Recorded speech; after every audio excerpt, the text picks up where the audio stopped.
Buen día. La presente exposición hace referencia al análisis de los estados financieros de la empresa Connecti SAS, presentado por Carolina García Cuellar, Laura Camila Pérez Ortiz y María Angélica Claro Gil, estudiantes de Contaduría Pública de la Corporación Universitaria Minuto de Dios.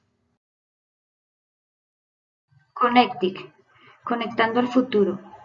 Connectic es una empresa creada en el municipio de Pitalito, Huila, que ofrece conectividad de las tecnologías de la información y la comunicación. Es una empresa huilense fundada en el año 2016 como respuesta a las deficiencias y necesidades que tenía el municipio. Como muestra de compromiso con la región, tres socios se unieron para implementar una red troncal de microondas dotada con la última tecnología. Connecti tiene la capacidad y disponibilidad y con un proyecto de cobertura para los departamentos del Huila, Caquetá y Putumayo. Esta red cuenta con interconexión de fibra óptica en la ciudad de Neiva, donde se concentran los operadores más importantes del país. Connecti es una empresa que tiene la red troncal propia que llega desde Neiva, baja por el municipio de Garzón, Altamira, Timaná, llegando al municipio de Pitalito, donde es el nodo principal para otorgar el servicio de Internet por fibra y por radioenlace a los habitantes de este municipio.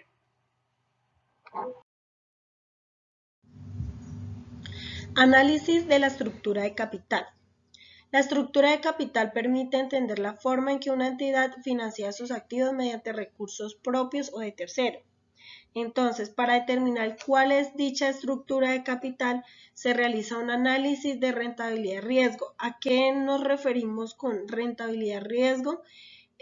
Son las opciones de financiación que se miden viendo el valor de sus activos, de su pasivo y de su patrimonio para saber cuál es el capital, para saber si se puede o no invertir. Entonces, dentro de los estados financieros que nos presenta Connecti SAS, tenemos los 2 años vigentes que son 2019-2020, dentro del cual nos vamos a basar en el último año que sería 2020 para analizar dichos estados financieros.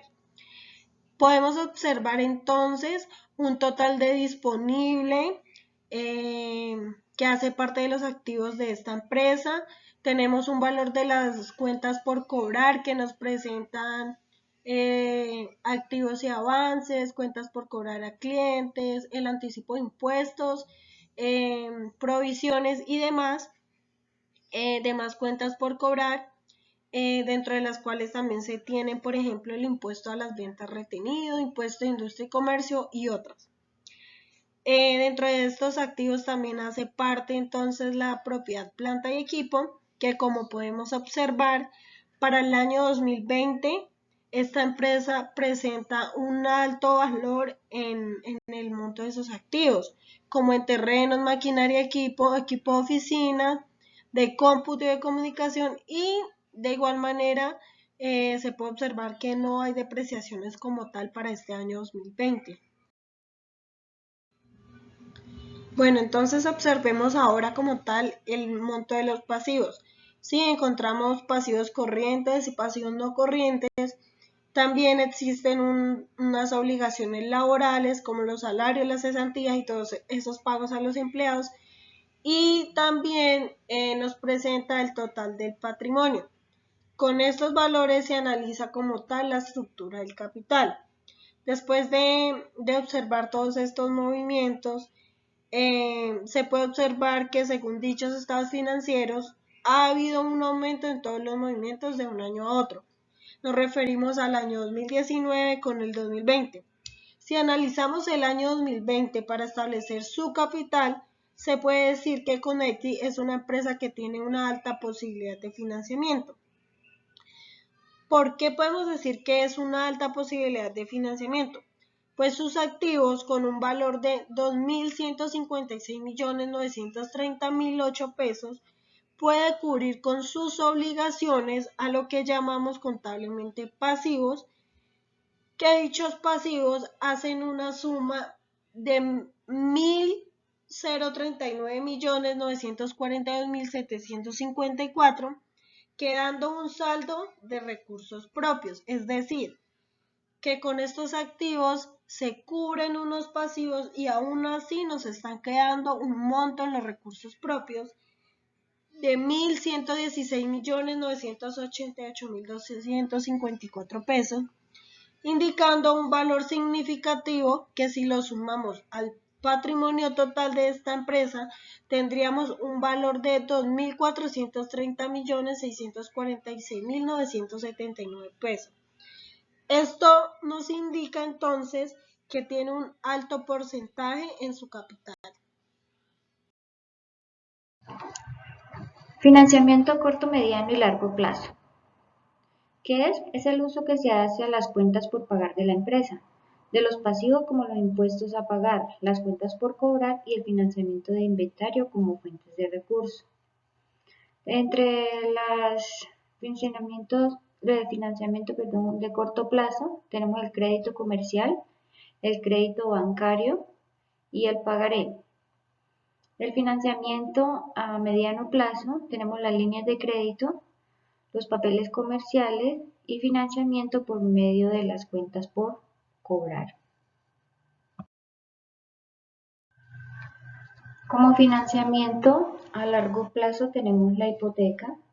La hipoteca es un derecho real de garantía que se constituye para asegurar el cumplimiento de una obligación que se confiere a su título de derecho de realización del valor de un bien. Tenemos acciones, que son las partes en las que se divide el capital de una empresa. Cada inversor de una compañía posee un número determinado de acciones, por lo que será dueño del porcentaje que esos títulos representan de la compañía. El bono. Los bonos son valores de deuda utilizados tanto por entidades privadas como por entidades de gobierno. El bono es una de las formas de materializar los títulos de deuda, de renta fija o variable. El arrendamiento financiero, alquiler con derecho de compra, leasing financiero o arrendamiento por renting o simplemente arrendamiento, es un contrato mediante el cual el arrendador traspasa el derecho a usar un bien a un arrendatario, a cambio del pago de rentas de arrendamiento durante un plazo determinado, al término del cual el arrendatario tiene la opción de comprar el bien arrendado pagando un precio determinado, devolverlo o renovar el contrato de una persona. Políticas de dividendos. Una de las mayores oportunidades de la empresa para generar más ingresos para la compañía es invertir. Por ejemplo, Connecti presenta una alta capacidad de financiamiento, por lo tanto, lo ideal no es repartir los dividendos a los accionistas, sino invertirlos para generar mayor utilidad. Por otro lado, encontramos los objetivos, que es distribuir inteligentemente el beneficio de la empresa. Y también consiste en encontrar un balance entre la cantidad pagada como dividendos y la cantidad destinada a reservar, teniendo en cuenta los aspectos psicológicos de los inversionistas. La decisión de las políticas de dividendo no es una decisión independiente, se debe tener en cuenta la presupuestación de capital y la estructura de capital. Conclusiones. Los estados financieros son un documento de suma importancia que tiene un conocimiento pleno sobre el manejo y registro que se hace de la organización. Son la radiografía del negocio que permite proyectar a futuro todo lo que tiene que ver con la organización. Connecti se pudo mirar que los estados financieros les demostraron que es una empresa altamente competitiva con una buena rentabilidad.